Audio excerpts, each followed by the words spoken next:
You know, people, they don't like what they don't understand. You know, time's proven to me more than anything that energy is so much more than science and so much more than faith. I mean,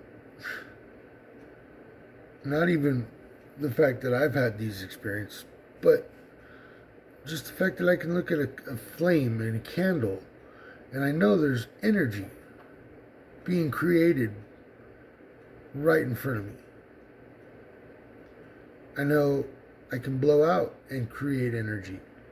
I know I can rub this piece of fabric here and create energy. However, I started noticing things that people didn't notice, and they thought I was full of shit. Very much so thought I was full of shit, to the point where my sister would tease me. My mom would be like, honey, it's not real, like, come on, it's your imaginary friend, it's your imagination, don't trip, And the first time I ever saw an apparition, must have been, same time around first grade, maybe second grade. And, well, actually, the first time I saw an apparition, I was still infant, like not, like a year old, 2 years old or something. And, of course, when you're babies, you don't know. Oh, God, excuse me. You don't know the difference between a real living entity and an apparition or a spiritual entity. And you accept it all, and they know that, and they don't have to take much energy to make contact because you haven't closed your mind off yet. And so I'll get back to that whole thing and me. My first apparition was a lady, and I remember her arms worked, but her feet didn't. She had to like crawl around on her knees, and she'd stand up on her knees, and she couldn't talk, like she was sick. And I just remember her scaring me because she was so like ugly and scary looking, but she never tried to grab me or hurt me. She just kept me awake at night. And a couple years later, I pretty much figured out how to, as they would say, box the shine, or Stephen King would say. I learned to tune out spirits and apparitions, and sort of just kept putting it off in the back of my mind, saying, oh, it's my imagination. It's not real. And God, I had a couple experiences as a kid with apparitions, her being the first one. The next one was a little boy who was also one of my imaginary friends, I guess you would say. But he had a broken arm and a broken neck. And I do firmly believe now that he was a spirit, a ghost if you would. And he was just like playing with me. Damn it, stop that. And we would climb trees and have a good old time and tell stories. And I'd tell my mom the stories, and she'd just laugh it off like, haha, cute imagination. Anywho, Ski moved on from him, of course, because he started getting older and he didn't have fun playing with me no more. And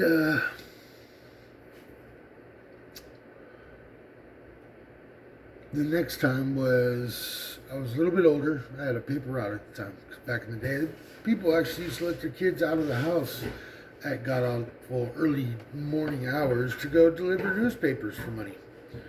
But now everybody's so damn afraid of some of their kid getting kidnapped or something, touched by their fucking route district manager or something. That all that's gone, and the internet has taken over newspaper, and yeah. So back then, I had a newspaper route. One day it was super duper misty, like so foggy that you just can't see more than a couple feet in front of you with no light. And my mom was like, "Screw that, son! Like, roll your papers up, throw them in the car. We'll drive around. You can, get out and toss them where you can't reach, etc."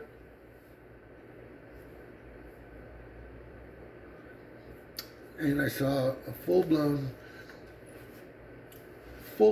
apparition that day. I remember it was about halfway through my route, and I would get out of the car and walk into these apartments, like corridor area, hit the few apartments. I got the paper there, and walk out each time. Well, I got down to the third one. Just as I get out of the car and walk about 4 feet in front of it, I notice about 4 feet in front of me, there's a tall for me, because I'm little. He's probably like 5'10", average sized guy, with the flannel on and a cowboy hat tipped down over his face. And of course, I was a kid, a little scared, like, oh my god, this guy's fucking drunk, is he gonna follow me or grab me or something? I go walk through,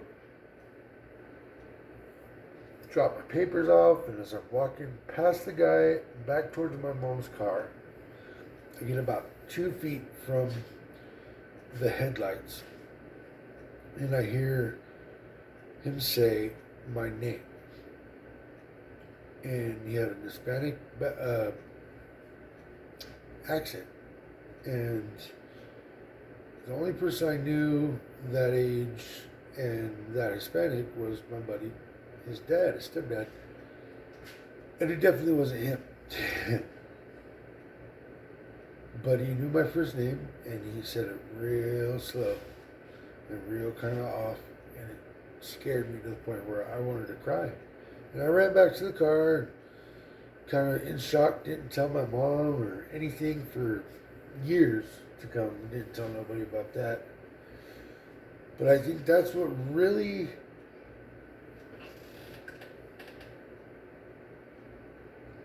sort of brought me back together spiritually. Made me start looking at the other signs again and going within myself for answers and trusting my gut. All those things were, something I grew up with, not knowing why. Almost somebody was like whispering it in my ear.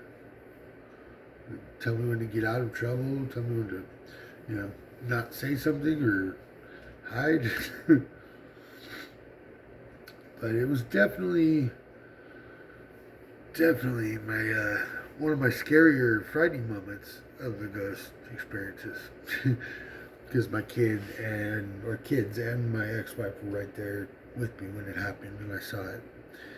But the third incident was in my house in Atwater. Sorry, the third incident, my ex-wife was there, and we were all sitting down. I just got home from work, taking off my boots, kind of looking into the kitchen, and I saw a full-grown man walk past the doorway.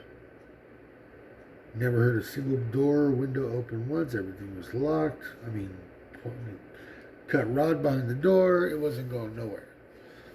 And I saw a full-grown Hispanic male, no facial hair, black hair, no hat, with a button-up flannel, just like that other guy had. But this time he didn't say anything. He just walked by like at a steady pace, like he was about to walk through the wall, and made eye contact with me. And it scared the living shit out of me. And I fucking hugged my whole house down. I was looking. There was no way I could have saw that. Nobody else saw it. There's no way I could have saw that. I was going crazy. I was freaking out. Like, what the fuck? Checking all doors and windows. How in the fuck did this motherfucker escape? Like, who is this guy? Like, what the hell's going on? So I did research on the house and found all kinds of info about who lived there before. And one of the sons had passed away before the father. So I didn't say much because I knew my ex-wife was pretty superstitious, and at least for as much as she was a hater and would try and disbelieve anything I ever said, because, you know, that's what haters do. Y'all know that, right? You know what haters stands for? Having anger towards everyone reaching success. Spell it out. Haters. Having anger towards everyone reaching success.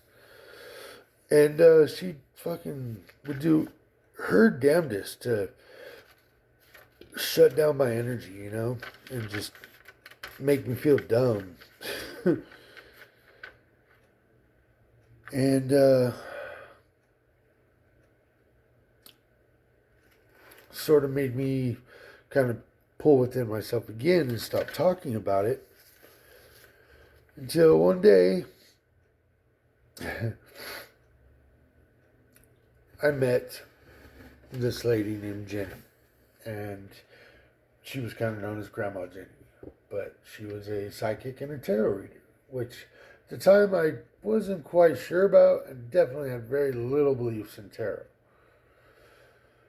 But, you know, she was like, I'm doing your reading. Come into my bedroom. Anybody can come in with it too, but I'm going to do his read right now. I'm going to do a spread. And first she read my palm and told me the information. And then she did a quick tarot spread to kind of guide her vision, I guess you would say. And nailed everything that she fucking said as she dropped the cards, and it just blew my fucking mind, man. Blown. I was like, God, I gotta try this. I gotta see this. Like, how does this work, you know? And of course, more ridicule from the ex, and, you know, I'd never spent enough time with them anyways, so it was always, you know, you come home and the kids go to bed and you go to your man cave, you know, type thing. Same old argument from years past, you know. And anyways, long story short, there's a lot of ghosts in that house. They fucked with her a lot too. I don't mind. Got the read, and it was an amazing read. And she was just all over the board and said some things that was just, there's no way she could have made it up, because it was like my story. And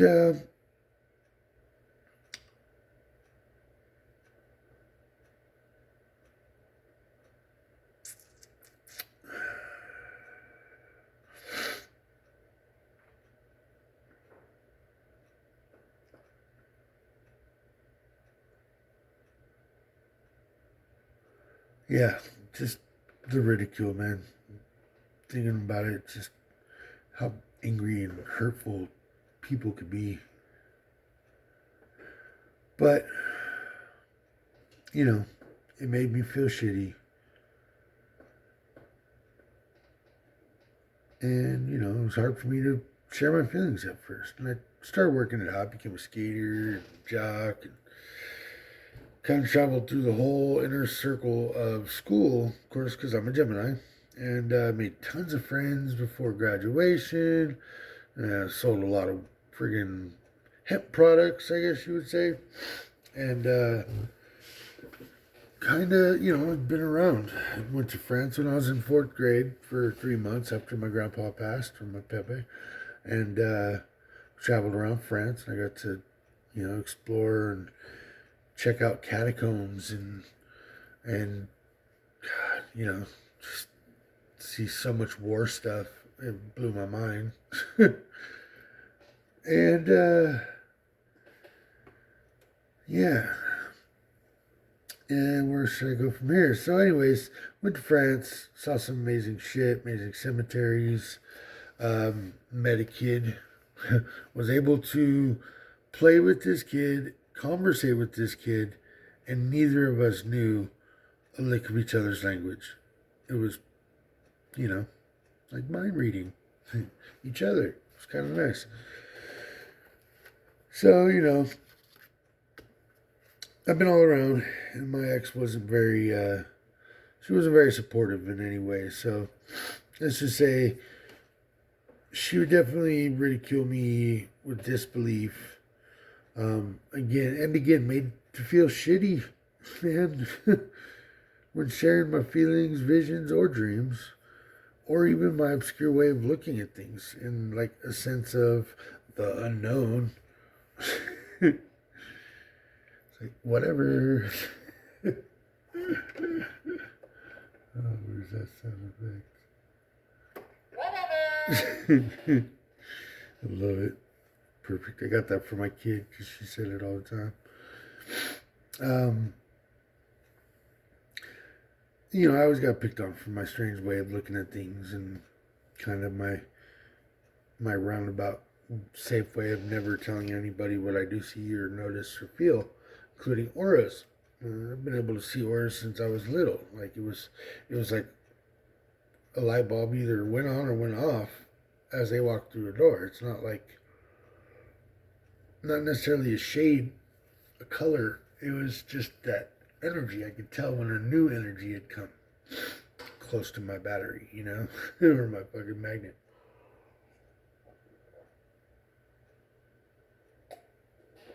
Sorry. Needed a drink there. Finish off my coffee. Anyhow, I'm going to skip forward a bit because I'm blabbering a lot. But anyhow, the ex wasn't very supportive. I didn't follow my dream to actually learn about tarot. And, I raised 2 daughters and was raised by all women. I was definitely in tune with my masculine and feminine. But the marriage wasn't happy. And nothing in this world is worth your soul. Because once you lose it, you can't get it back. So all the times you say, I swear, I promise, you're promising on yourself. It's not a good idea. Let's just say that. Not everybody wins. And you know what? When you're unhappy, it's just not worth your soul. You have to get out of there and do your own thing, start anew. So I did. Started anew after being in the Bay for 9 years. I lost my mom while I was up there. Yeah, I lost a few relatives and a few more than I'd like to think about. Fair family or friends from Renaissance Fair that actually took their own lives or were sick and didn't let anybody know, type thing. But Renaissance Fair changed my life from a young age, opened me up, took my shyness away, kind of gave me an outlet after high school was done and football was done, that I could spend 2 months every weekend working, making money, and working on weekdays. But fair was just the most magical thing in the world for me. I loved it. I had a great time. Still love it. It's just this COVID shit. And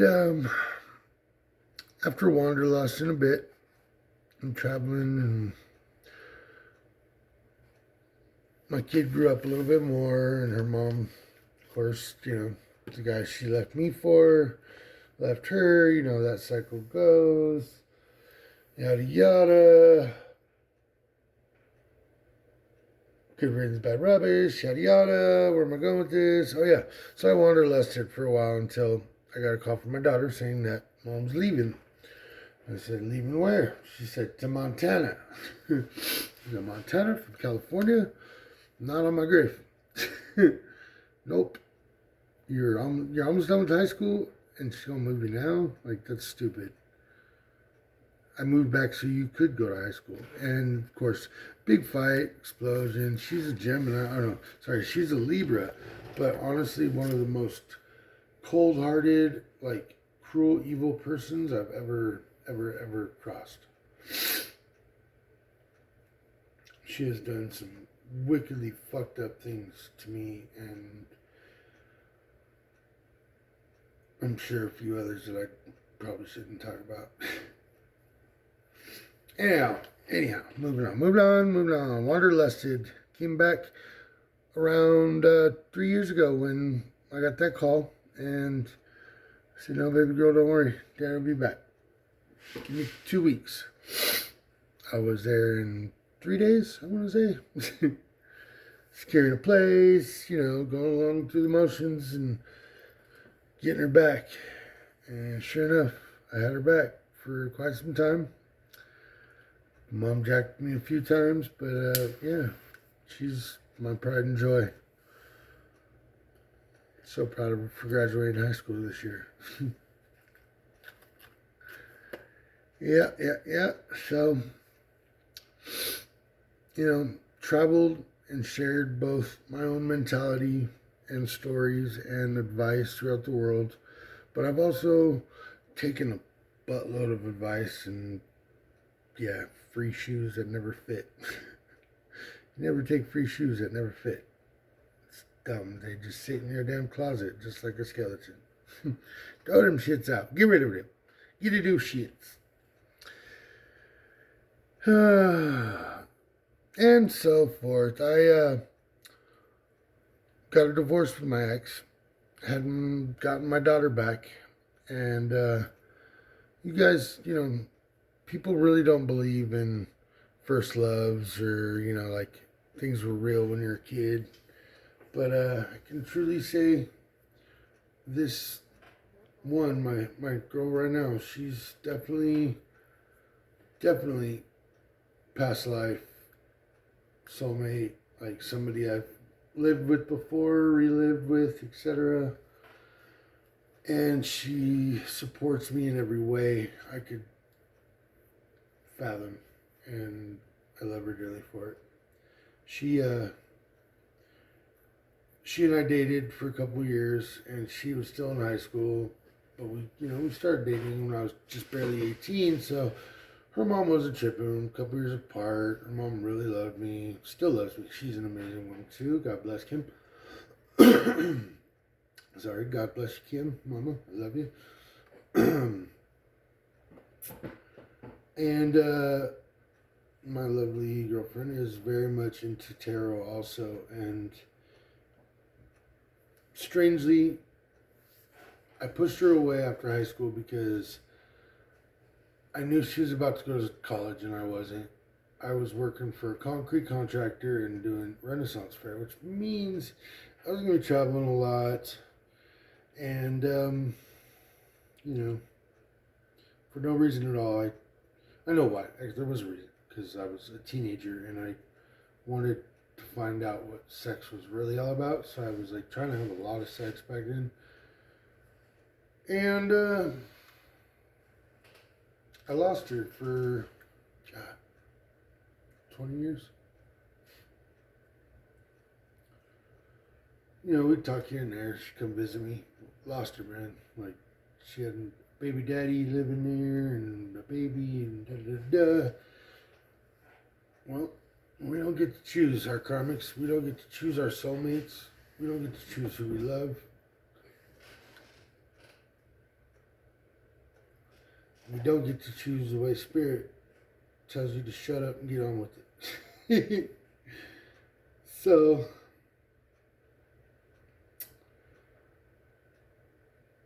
yeah. I've come back through my life and I met this wonderful woman who I now have a second chance with. And re-met this woman, I should say, because we both were totally different than when we were kids. But it still felt good. So we gave it a try, and it's working out amazingly. Definitely. Well, I started reading, or not reading, but listening to a lot of tarot around the same time we started dating. And it was kind of like we had one of those moments like, what's your favorite color? It's my favorite color. What's your favorite flavor? That's my favorite flavor. So, what's your favorite tarot reader? Dharma Jane. I was like, wait, what'd you say? She said, you asked me what my favorite tarot reader is. And I was like, yeah, I did, but I didn't expect you to say that. And she's like, why? Well, because I just watched this chick named Dharma today, and she was awesome. And it sort of kicked off this, dual interest in both of us, and we started watching all kinds of reads, and she was my, besides spirits telling me what was up and to stop, pushing out my channeling and start embracing it and learning from it again and helping others. And she heard all those messages right alongside me and has been my greatest motivator for this. So I just want to thank her and thank all of you for once again tuning in, liking, subscribe, all that stuff. Very soon I'll be putting out reads. Matter of fact, I'm going to go ahead and shuffle these cards up real quick and say a good prayer up here and pack my cards up and take it down into my lower office and water my garden real quick, and then I'm going to hop back on and do, I think, a divine feminine and divine masculine read. I want to try something called Captain's Cup, as I call it. It's a nice little lead story, and kind of touches on everything, including money, including problems that you struggle with, problems that you know are your faults, but nobody else can notice them, type thing, like your hidden woes. And all the way around to love and success, and should be good. But thank you for listening. That in a nutshell's me. Back with an amazing woman, raised 2 kids, and she's raising hers now, who's 11, and I'll be there just as much as I was for my daughters, for her daughter. If her daughter ever needs me, I'm there. It's just the way I am. And nothing but love for everybody. Pardon me.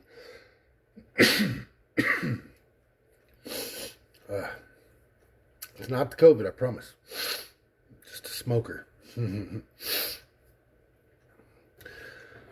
Well, love you guys. Hope you have a beautiful day, and I will talk to you guys soon. Okay? Cool. Captain Happy. That's right. Signing out. Love you, Tarotland. Love you, tribe. Lava, crows, lava.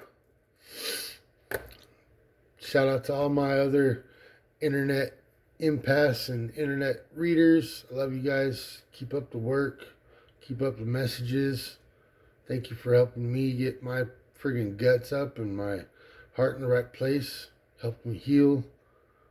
You give me inspiration every day. I love you guys. All right. Bye-bye.